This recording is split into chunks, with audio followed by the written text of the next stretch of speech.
दोस्तों, क्या रामायण सच में हुई थी? ये सब बस एक मनगढ़ंत कहानियां हैं। इसके ऊपर कई बार चर्चाएं हो चुकी हैं। कई लोग हैं जिसे सच मानते हैं, लेकिन कई ऐसे भी लोग हैं जो आज कहते हैं ये सब एक मनगढ़ंत कहानी है, क्योंकि ऐसा हो ही नहीं सकता। लेकिन आज की वीडियो रामायण को काल्पनिक मानने वाले को हिलाकर रख सकती है।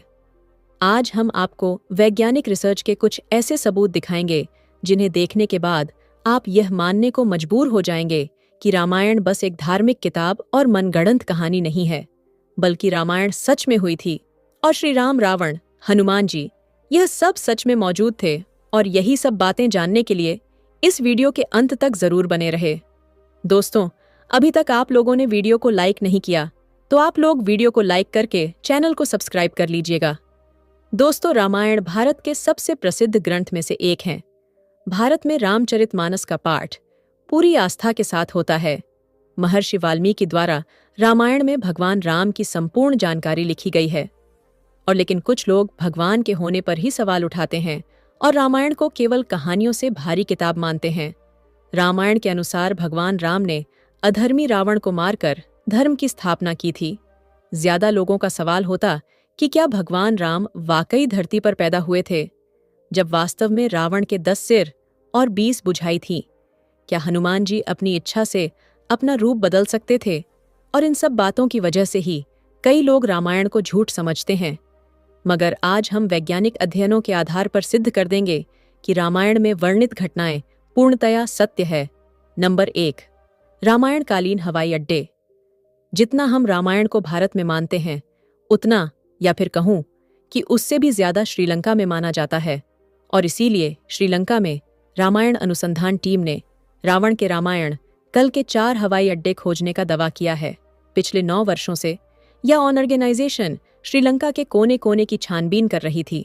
यहाँ उन्हें कई जानकारी और अवशेष मिले, परंतु 4 सालों में लंका के दुर्गम स्थान की खोज के कारण रावण के 4 हवाई अड्डे हाथ लगे।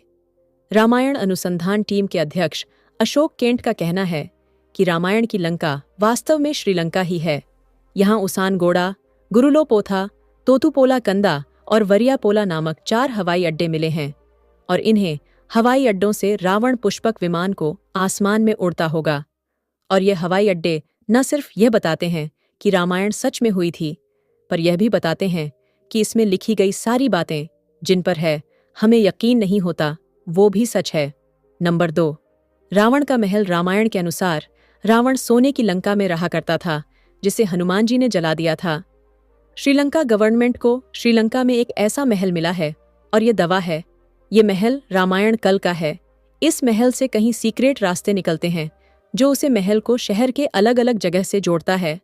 लेकिन जब रिसर्च टीम इन पर रिसर्च की तो पता चला कि गुफाएं नेचुरल नहीं की, किसी समय में इंसानों द्वारा बनाया गया।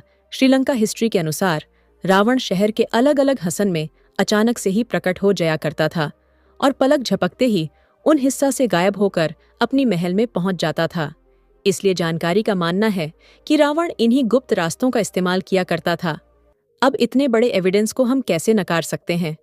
नंबर 3, अशोक वाटिका के सबूत। रामायण के अनुसार रावण ने माता सीता का हरण करके उन्हें अशोक वाटिका के अंदर रखा था। कहा जाता है अशोक वाटिका रावण का सबसे पसंदीदा स्थान था।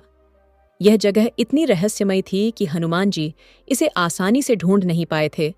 मगर हैरानी की बात तो यह है कि वह अशोक वाटिका आज भी श्रीलंका में मौजूद है।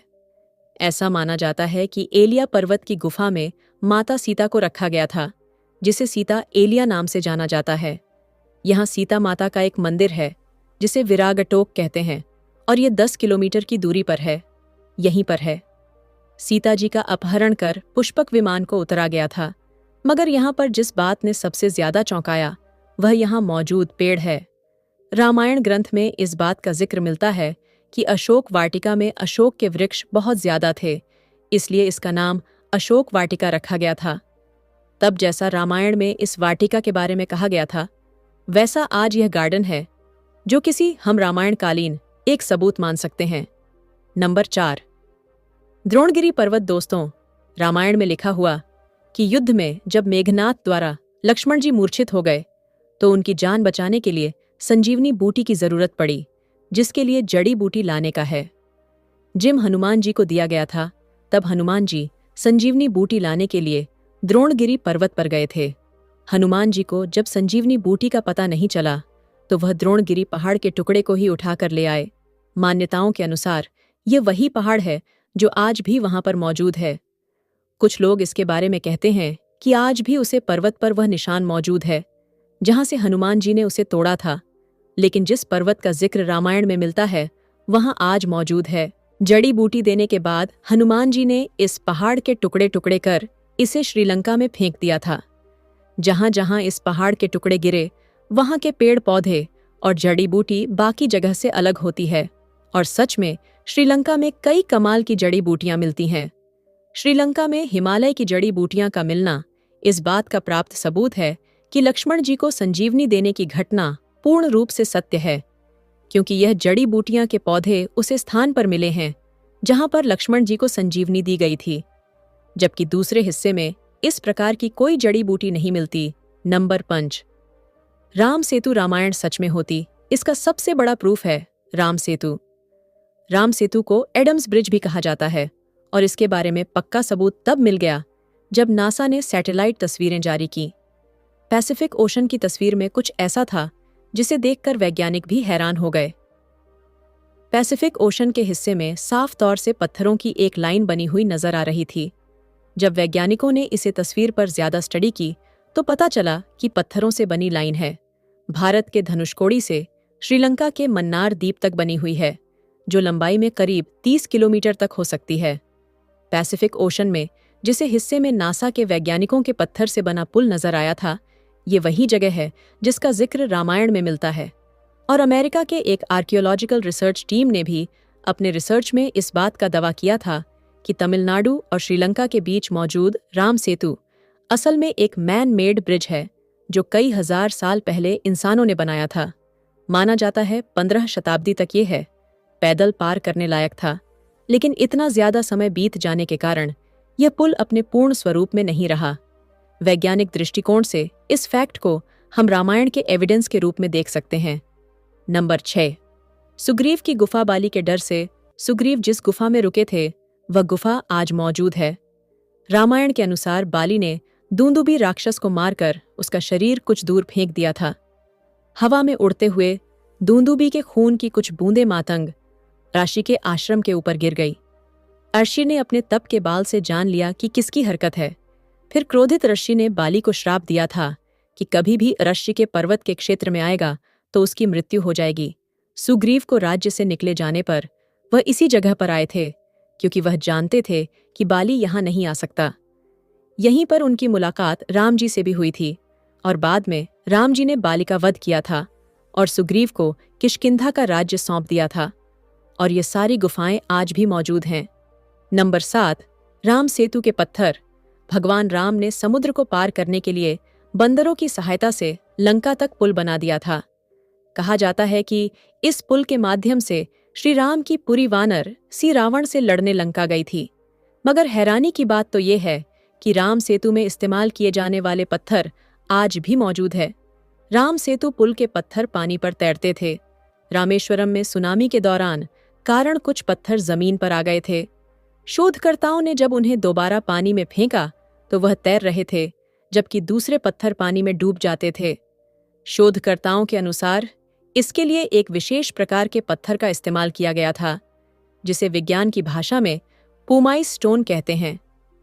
यह पत्थर पानी में नहीं डूबता और तैरने वाला है। पत्थर ज्वालामुखी के लावा से आकर लेते हुए अपने आप बनता है। ज्वालामुखी से बाहर आता हुआ लावा जब वातावरण से मिलता है तो उसके साथ ठंडी या उससे कम तापमान के हवा मिल जाते हैं।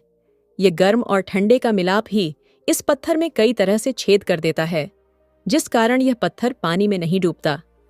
अब इन पत्थरों के पीछे का विज्ञान भी रामायण के समय उनको पता था। उन्होंने इस तकनीक का उपयोग राम सेतु को बनाने में किया था। यह रामायण का एक पुख्ता और मजबूत सबूत है। नंबर 8, जली हुई लंका के सबूत।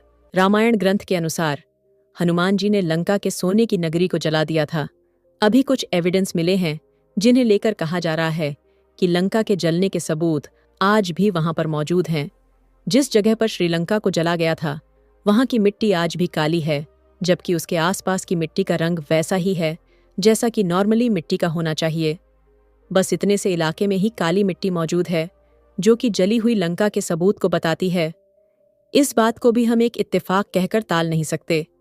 अब जब आपको इतने सारे प्रूफ दिए जा रहे हैं, यहाँ तक इतने सारे प्रूफ कोई इत्तेफाक नहीं हो सकते, तो इसलिए यही साबित होता है कि रामायण सच में घटित हुई थी। आपका क्या विचार है? हम एक कमेंट में लिखकर जरूर बताएं।